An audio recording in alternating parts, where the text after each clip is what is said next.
It's time to watch with Pete.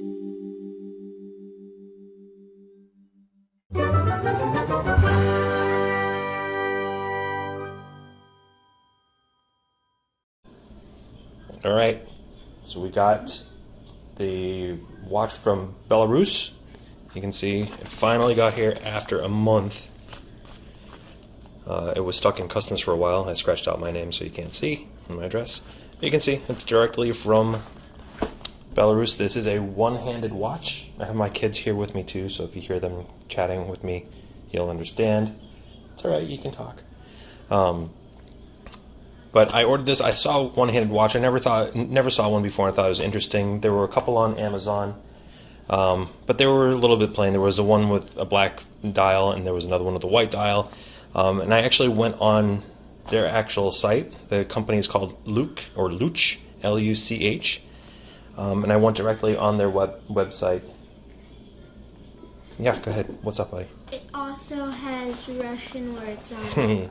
Yeah, so it's pretty cool. But I went directly on their website. I didn't want to end up ordering through Amazon, so I ordered directly from the website, from their website. So let's open it up and take a look and see what we got.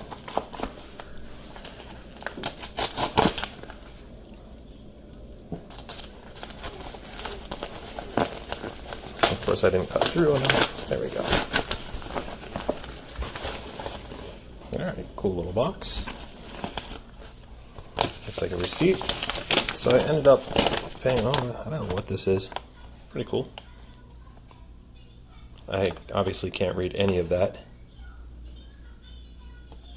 But it looks like some sort of certification. I'll definitely hold on to this. Neat. I like it. Anything else? Nope, nothing else. Empty bag. So here's the box. So this ended up costing me about $82 American. It was, I bought it in Belarusian dollars, whatever they happen to be, and it was converted. But you can see, this is a nice little box. I don't think there's, it's going to be upside down. There we go. So there's the name of the company written in their language, and it's from Minsk. And this company was established in 1953. So let's take a look. All right, so you can see it's a one-handed watch. I decided to get the black dial with a little bit different color on the indices, the numbers. That's cool though. Let's see what else is in here. The little manuals. Cool little box. Nothing fancy, but for $82, I'm not expecting it to be fancy. So there you can see here, you can hear my daughter. Still with the tag on it, on the pillow. I'm just going to slide the pillow off because I believe it has a display back. It does. It has a small display back as well, which is handy to have because since it only has one hand, you can't see a second hand. It's a manual wind watch, so I'll wind it a little bit so we can see the inside going. See the back. See? Yep, you can see it going now. So it is working. So the way that one-handed watches work is, so if we look at it the way it is now, it's 10 o'clock and here's 11 o'clock. There's sort of that little bit of a bigger mark right there. That would be 10:30, and every mark in between is another 5 minutes. So it gives you a good estimation of time. It's not going to give you an exact time at all. But this is cool. I just was going to do an unboxing to show you what it looks like. I like the strap on it too. It seems pretty cool. I'll take that off in a little bit. But I'm going to wear this around for a while and see how I feel, and then I'll do a review, and I'll slice this unboxing together with the review, and we'll get some dimensions in there, and I'll give you some facts about it.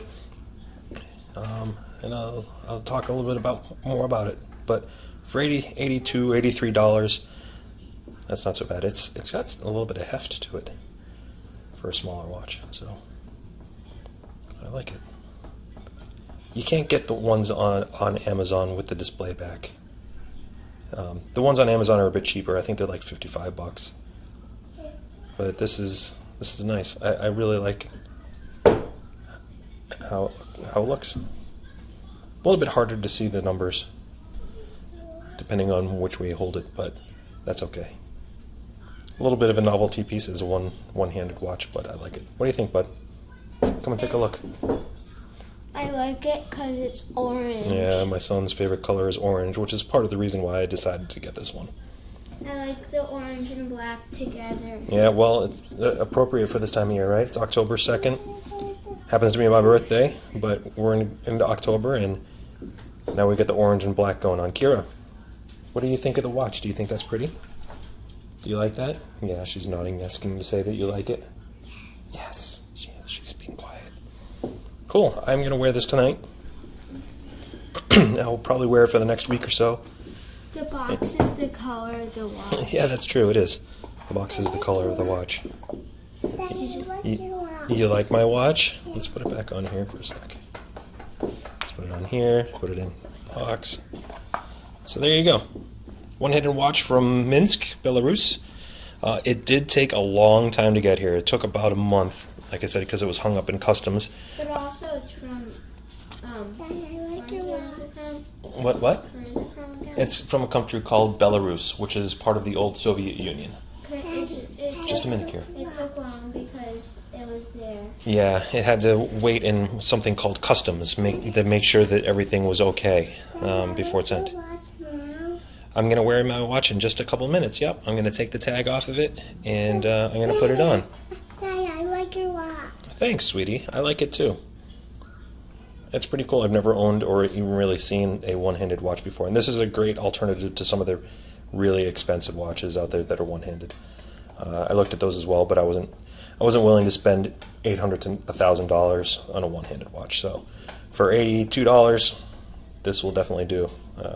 And again, I'll wear it for a week, and we'll see how it goes. Cool. All right.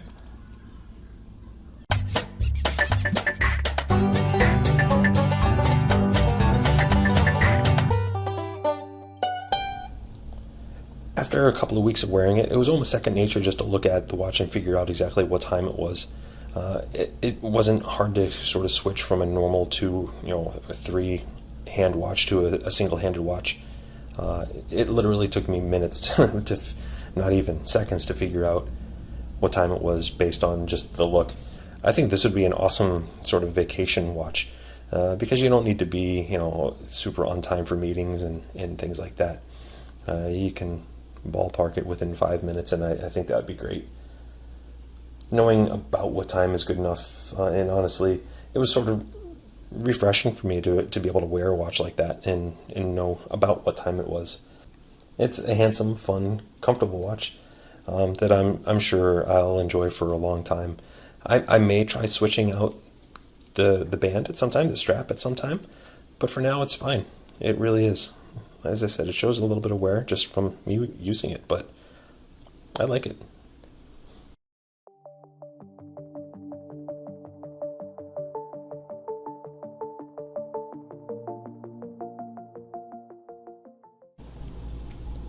So let's take a look at some of the measurements of the watch itself. The case diameter, let's see what it says here, is about 36.5. Let's look at the lug to lug. We're talking about 44, almost 44, 43.5. Yeah, I'd say about 43.5. The lug width, which I think is important here. So we're looking at 20 there on the lug width, which is nice. It gives you a lot of options for new bands and things like that. And then the thickness. So we're looking at about 11 on the thickness, which is really a pretty thin. So you can see there, it's about 11. The case is made of stainless steel for this model, and it's painted in a sort of a high gloss black. You can see the hardware on the strap is also metal that's been painted with that same high gloss black as well. And the strap is a leather strap, even though you can't tell if you don't speak. I'll say Belarus or Belarusian. And you can see they also put the name of their company. This does say Luch, again, 1953. The dial actually comes with this kind of nice crosshatch pattern that you can see there. Sorry about the ring light. And in this particular model, I selected the orange numbering on the indexes and the single hand that it does have. It's a little bit different. The ones on Amazon you get basically just are either a black dial or a white dial with the reverse black or white indexing. So I like this a little bit different, and my son's favorite color are orange. The leather strap does complement the numbering as well. On the back of the case there is a small display window, and you can see this watch is running. I find that really handy because with a single-handed watch, it's impossible to tell if it's actually running or not because there's only one hand, there's no single hand. So you can't actually see if it's running unless you flip it over, and then you can see the insides going. You also may notice that the dial has a slightly raised outside, and so if you look at the indices on the outside, you can see that there's a little bit of a rise to the inner part of the dial, which is nice. I think that's a nice little touch. The watch is marked as water resistant. However, it's marked as 3 bars, and it actually says it here. You can see the translation on their website as well if you want. So 3 bars means basically it's not water resistant. It really shouldn't get wet at all. You can wear it when you wash your hands, but I wouldn't wear it in the shower, and certainly don't wear it when you're going for a swim or anything like that. The price I paid for this watch was $82 US, 82 and a half or something like that after the conversion. It might be a little bit more expensive now, but $82 for a watch that's super affordable, obviously. In comparison, you can find a single-handed watch from Meistersinger, which is a German-based company, for about 10 times that amount of this watch, and potentially even more than that. For my first single-handed watch, I didn't want to spend that much if I didn't actually end up liking the idea of a single-handed watch. So that's why I decided to go with the Luch.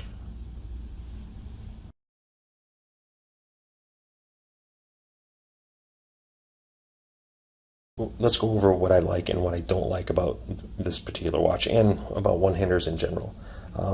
First, I do like the novelty of the watch. It's definitely fun. Most people haven't seen a one-handed watch before, so you can sort of introduce them to it, and they're actually pretty interested in it. I've shown a few people this, and they're really pretty intrigued by the one-handed watch thing. It's interesting to them.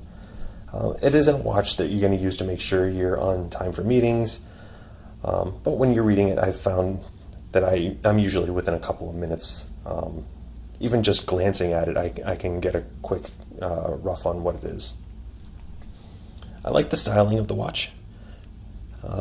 Having the black case is a little bit different. I am a little bit afraid that as time moves on, as it starts getting a little bit more beat up, it'll start chipping, and you'll see through the black into the stainless steel underneath. I do like the dial. I think the dial looks nice, and as I said before, I like on the back how you can see through to make sure the watch is running. And again, the winding of the watch is super easy. I mean, it's really simple, and there I've gotten it to the point where it's fully wound. Really nice and simple to wind that watch. And it's, like I said, it's very satisfying to wind it. I also feel like the size of the watch is very comfortable. I don't like oversized watches, and this isn't oversized at all. The size, it's sized very well for me, and I think it would be nice on most wrists. It's not a thick watch either, as I showed before. It's 11 millimeters, so it doesn't stand up high on your wrist at all. The strap is really comfortable. As I said, I've been wearing this for a couple months now. You can see it does show a little bit of wear. The strap is probably not super high quality, but it's very, very comfortable. And I think, as I mentioned before, the strap coloring does complement this watch as far as what you see is on the hand and indices very well. So I think it's a pretty attractive watch. I really love the small display on the back. I love being able to see the mechanics of the mechanics of the watch in the back end as well. I don't know what the power reserve on this, but I will say that if I wind it in the morning, it's good until the next morning. So you wind it once a day and you're set. I've worn this watch at least for a couple weeks straight, and have never really had to adjust the time at all. It's been very good. No problems at all. So let's talk about a couple things that I don't necessarily like about this watch. I don't know if I would pick the orange again. Sometimes the contrast between the orange and the black dial, it may not be enough. You can see as I turn it, you kind of lose a little bit of that. You have to get it in the right light to actually see where you are, but you should be able to figure it out pretty quickly. The hardware in the strap it's funny, it feels a little bit plasticky to me. And I think that's just because of the paint that's on it. You can see it does have their logo on the strap, or on the hardware also. But I actually had to play around with it to make sure it wasn't a plastic piece of hardware on the end. But it's not. It is metal and it's just painted, and I think that's just the way it made me feel. So in the end, would I buy it again, or would I recommend it to somebody to buy? I would. I would definitely buy it again. It's a little bit of a novelty, a single-handed watch. It's a conversation piece, though. If it's fun to show to somebody who's may not be into watches. You say, hey, check this watch out. What do you think of this? What's different about it? And it usually takes them a second, and then they're like, hey, wait, that watch only has one hand on it. I think it's fun. It will definitely stay in my collection, even as I start getting into a little bit more of the higher end watches. I do put this watch on more frequently than a lot of other watches that I have that I like quite a bit. So I'll keep this one for sure, and I would recommend for anybody as well. Again, yeah, I would absolutely get this watch again, and I plan on wearing it quite a bit. Alright, well, I hope you enjoyed this, and I look forward to bringing you more videos very soon. I'm going to do a little bit of an update video coming up soon on some of the watches I've worked on and a few more that I've picked up to show you how I've come along in my watch journey.